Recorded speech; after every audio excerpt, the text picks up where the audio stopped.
The Analects by Confucius. Book 1. On Learning. In this book, I have set forth the foundation upon which all true virtue rests, learning. The gentleman begins with study of the ancient ways, for without learning, there can be no understanding of the way. He who learns but does not think is lost. He who thinks but does not learn is in peril. Filial piety to parents and respect for elders form the root from which benevolence grows.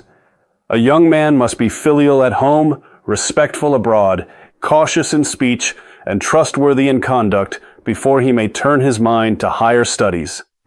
Learning is not merely the accumulation of knowledge, but the daily cultivation of character, so that one may serve family, state, and heaven with sincerity.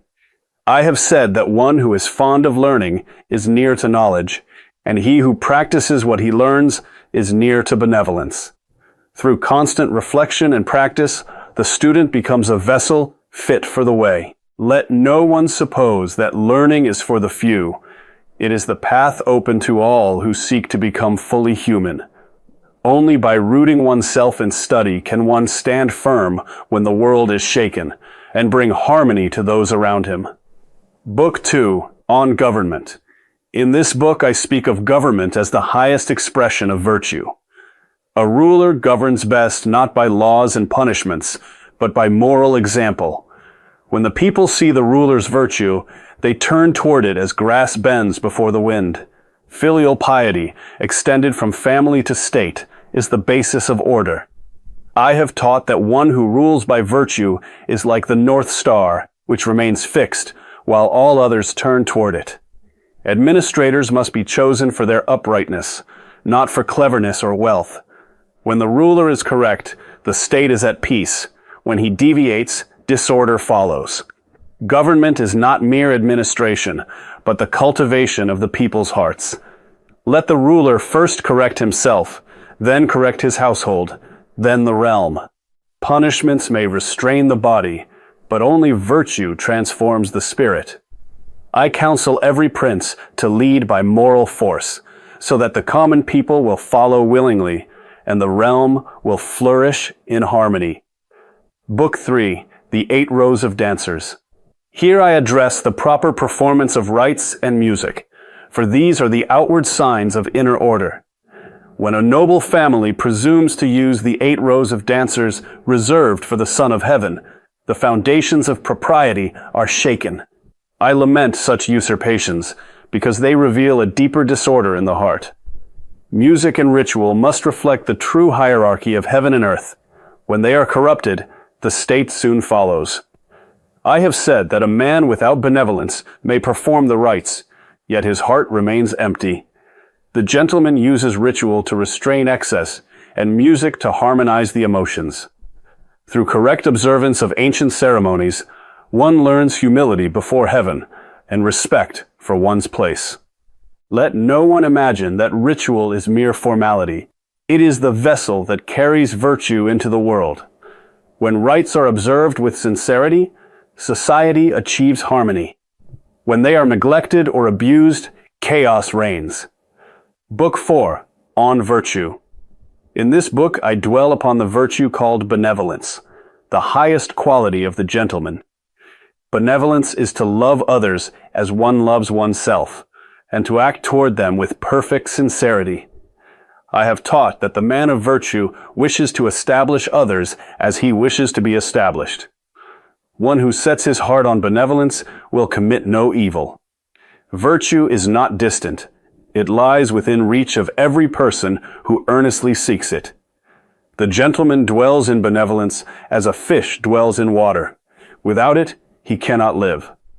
I counsel every student to make virtue his constant companion, for even a single day without it leaves the heart empty. Wealth and honor gained without virtue are like drifting clouds. The path of the gentleman is narrow and steep, yet it leads to the highest good. Let the student fix his mind on benevolence morning and evening, and he will never stray from the way. Book 5. Gong Ye Chong. Here I speak of worthy men and the qualities that make them fit for office. I praise those whose conduct matches their words, and whose virtue is steady in adversity.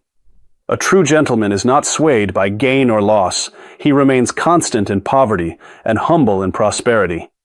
I have evaluated my disciples and others, noting who possesses the inner strength to govern justly. Talent alone is insufficient. Character is the true measure. The man who can be trusted with authority must first master himself. I warn against those who appear virtuous but lack inner substance. Through these judgments, I teach that government requires men of proven moral worth. Let the ruler seek such men and elevate them, for the state will flourish under their guidance. The worthy man serves without seeking reward, speaks without flattery, and acts without self-interest. In this way of the ancients is revived. Book 6 on Yong. In this book I discuss the qualities of the worthy disciple Yong and others who embody practical virtue. I show that true talent is revealed in quiet service rather than in bold display. The gentleman is moderate in all things, neither extravagant nor stingy. I have said that one who can govern a state with 5 virtues, reverence, generosity, sincerity, diligence, and kindness, will win the hearts of the people. Virtue must be lived daily, not merely spoken. The worthy man adapts his conduct to the times, yet remains rooted in principle. I praise those who combine learning with moral action, for knowledge without practice is empty. Let the students strive to be like Yong, steady, reliable, and free from excess. Through such men, the state finds stability and the people find peace. The way is not hidden, it is practiced in small things and in great. Book 7, on the transmission. Here I describe my own life and the transmission of the ancient way. I have never claimed to be a sage, but only a transmitter of the wisdom of the Zhou kings. I delight in study and forget to eat. I am so absorbed that I forget my cares. Though I have faced hardship and exile, my heart remains fixed on the way. I teach that the gentleman is not anxious about lack of office, but about whether he possesses the virtue to deserve it. Learning, reflection, and practice form the 3 legs of the tripod of wisdom. I have said that at 15 I set my heart on learning. At 30 I stood firm. At 40 I had no doubts. At 50 I knew the will of heaven. The student who follows this path will transmit the way to future generations. Let no one despair of the times. The way endures through those who love it. In this book, I honor the ancient sages Tai Bo and others who embodied perfect virtue through humility and self-sacrifice. I teach that the highest virtue often appears in quiet renunciation rather than in public display. The gentleman follows the example of the ancients, yielding rather than contending. I have said that Tai Bo yielded the throne 3 times, and the people could find no words to praise him sufficiently. True greatness lies in what is hidden. Ritual and music are the outward expressions of inner harmony. When they are correct, the state prospers. The student must study the odes and practice ritual so that his conduct becomes graceful and his heart upright. Through such cultivation, the gentleman becomes a model for the world. Let no one seek fame. Seek only to embody the way, and fame will follow unasked. Book 9, The Master said, Here I collect sayings that reveal the depth of my teaching. The gentleman fears 3 things: the decree of heaven, great men, and the words of the sages. I warn against those who speak without acting, and act without reflection. Learning is lifelong. Even at 70, I would not claim to have exhausted the way. I have said that the odes may stir the mind, ritual may establish character, and music may perfect virtue. The student must examine himself daily. Have I been faithful in word?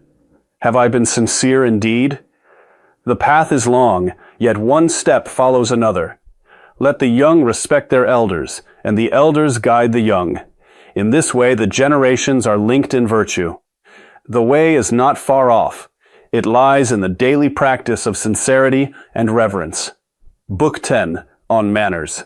In this book, I describe the outward conduct of the gentleman in every situation.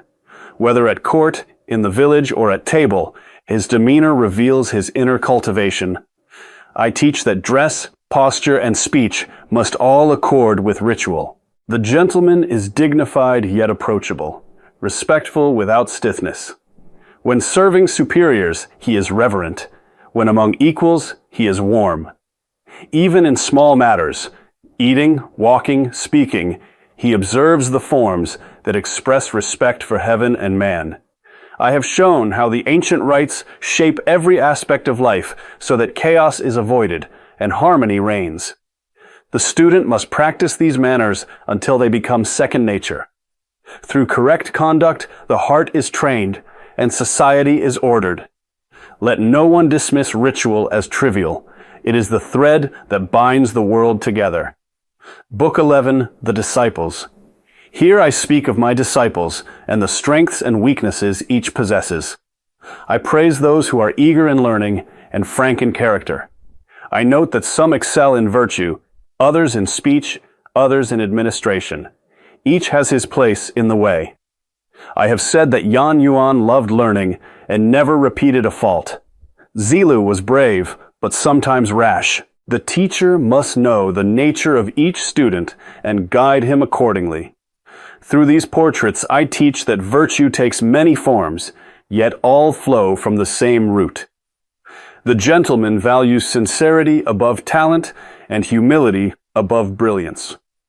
Let the ruler choose men according to their true character, not their reputation.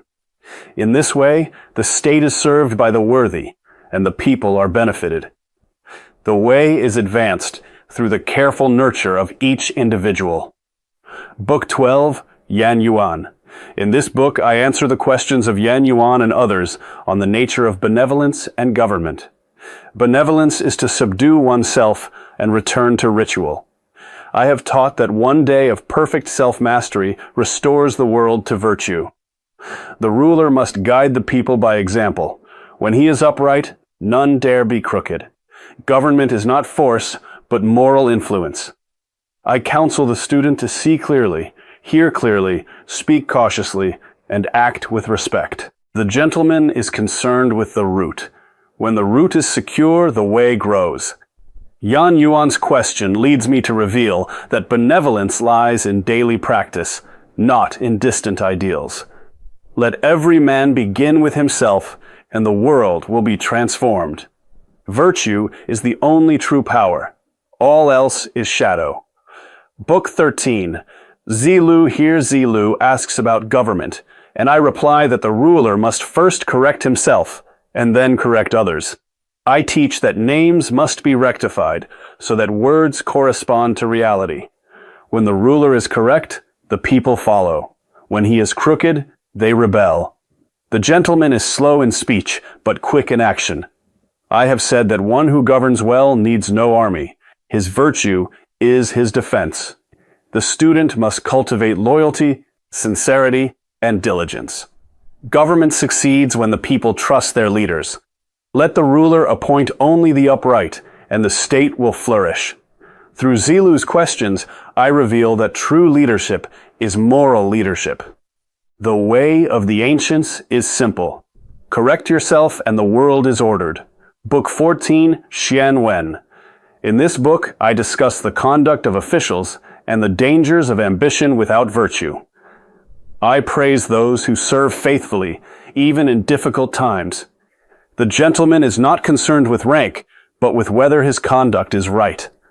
I have said that the superior man is satisfied and composed. The small man is always full of anxiety. One should not seek office for gain, but for the chance to practice the way. When the state is disordered, the worthy man may withdraw. When it is ordered, he may serve. I warn against those who flatter and scheme. True worth is shown in adversity. The student must examine his motives daily. Through these sayings, I teach that integrity is the only lasting treasure. Book 15, Duke Ling of Wei. Here Duke Ling asks about military affairs, and I reply that I have no knowledge of them. I know only the conduct of civil affairs. I teach that the gentleman plans for the distant future and does not seek immediate gain. I have said that the determined scholar and the man of virtue will not seek to live at the expense of virtue. One should not worry about lack of recognition, but about whether one deserves recognition. The way is advanced through sincerity and reverence. Let the ruler surround himself with the upright, and the state will be at peace. Through these exchanges, I reveal that true statesmanship rests on moral character. The gentleman acts with justice and speaks with truth. Book 16, The G Family. In this book, I warn against the usurpation of power by great families and the dangers of ambition without restraint. The G family's actions show how the loss of ritual leads to disorder. I teach that the gentleman fears the loss of virtue more than the loss of office. I have said that the superior man has 3 things to guard against in youth, manhood, and old age. The state flourishes when the ruler honors the worthy and the people practice filial piety.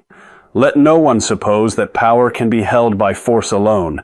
It rests on the consent of the people's hearts. Through these warnings, I call the world back to the ancient way. Book 17, Yang Ho. Here Yang Ho attempts to draw me into service, and I resist, for the times are disordered. I teach that the small man is hard to deal with when he is in power. The gentleman avoids both flattery and stubbornness. I have said that the superior man is not a utensil. He is complete in himself. Music and ritual shape character. Without them, the heart grows wild. The student must study the odes to stir his mind and ritual to steady his conduct. Through these sayings, I show that one may serve only when the ruler follows the way. Virtue is its own reward. The rest is in the hands of heaven. Book 18, The Viscount of Wei. In this book, I honor those who withdrew from corrupt courts rather than compromise their principles. The Viscount of Wei and others chose integrity over office. I teach that when the way does not prevail in the state, the gentleman may retire. I have said that the superior man is firm but not rigid. One should not associate with those who lack virtue. Through these examples, I show that withdrawal is sometimes the highest form of service to the way. The gentleman remains loyal to principle even when the world turns against him. Let the student remember that heaven has not yet abandoned the way. It waits for those who love it. Book 19, Zizhong. Here Zizhong and other disciples record sayings on the conduct of the gentleman. I teach that the superior man is grave in demeanor, respectful in action, and sincere in word. One should not judge a man by a single fault. I have said that the scholar must be broad-minded and resolute, for the burden is heavy and the way is long. Through these collected teachings, the younger disciples learned how to carry the tradition forward. The gentleman studies the ancients so that he may serve the present. Let no one be ashamed to ask or to learn. Humility is the mark of true wisdom. In this way, the way is transmitted across generations. Book X, Yao said. In this final book, I record the ancient words of Yao and the principles of good government handed down from the sages. The ruler must be reverent toward heaven, attentive to the people, and economical in expenditure. I have said that the way of the ancient kings is to love the people as one loves one's own children. Virtue is the foundation of lasting rule. Without it, even the greatest empire falls. The gentleman studies these ancient models so that he may govern with justice and compassion. Through these closing words, I entrust the tradition to future generations. Let the student read, reflect, and practice until the way becomes his own. Heaven and earth are constant. So too is the path of the gentleman.